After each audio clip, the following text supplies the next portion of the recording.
për bllokimin e platformës nuk është zbatuar dot teknikisht, çka është në thelb qesharake. Në rrjetet e IT-ve përflitej për një përpjekje për të vendosur DPI pranë ofruesve më të mëdhenj të internetit në vend.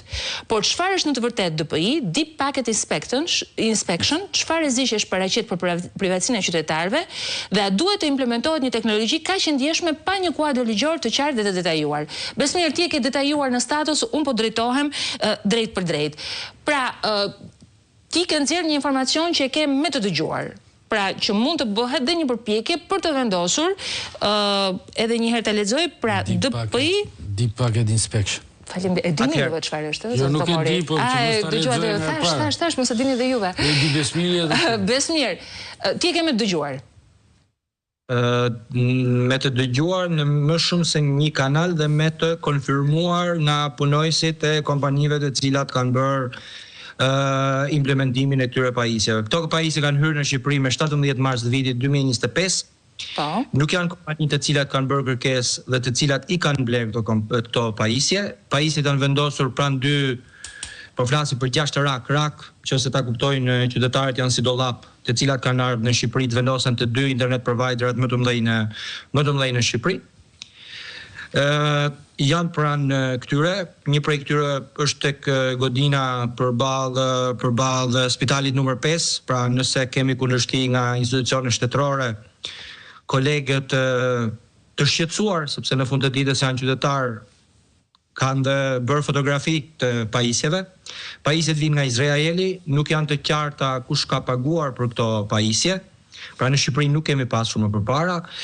Justifikimi i vendosjes këtyre pajisjeve është bllokimi i TikTokut, duke qenë se ishte i pamundur dhe gjatë tentatives për bllokim bën dhe shumë gafa duke bllokuar shërbime të qytetarëve, si shërbimet e kamerave sepse bllokuan servrat e Alibaba që ndodhen në Europë, bllokuan disa servrat e Amazon, AWS, dhe e kuptuan që me lista nuk funksionon sepse IP dhe emrat mund të ndryshojnë në kohë reale nga kjo kompani dhe nuk mund ta bllokonin dot TikTokun, sikurse edhe në rrjetin fix nuk e kanë bllokuar akoma në Shqipëri.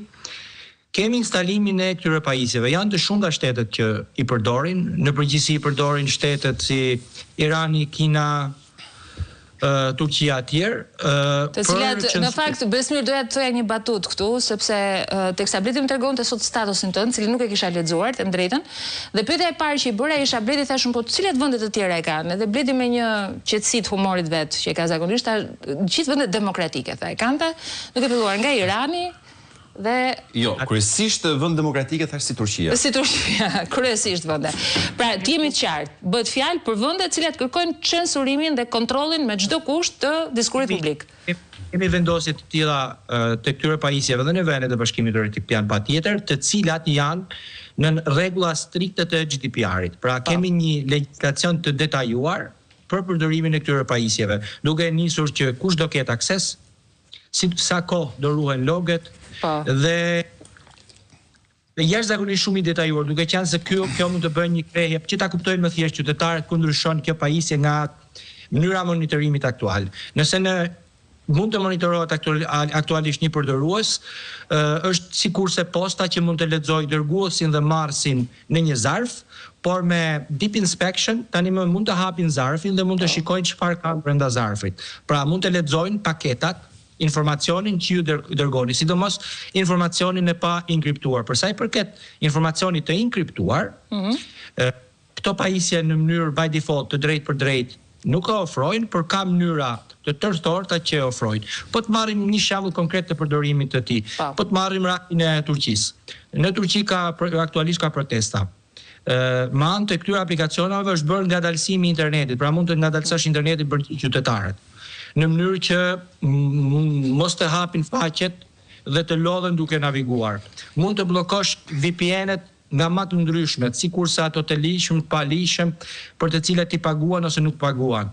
Mund të bllokoj faqe të ndryshme medias, mund të bllokoj linqe të ndryshme mediash. Pra, në të gjithë faqet, mund të bllokoj ose çfarë mund bëjnë? Marrim shembullin e syrit. Nuk do të bllokojnë syrin për të rënë në sy, por edhe ngadalëson syrin në disa kilobit, që hapja syrit. Sa personat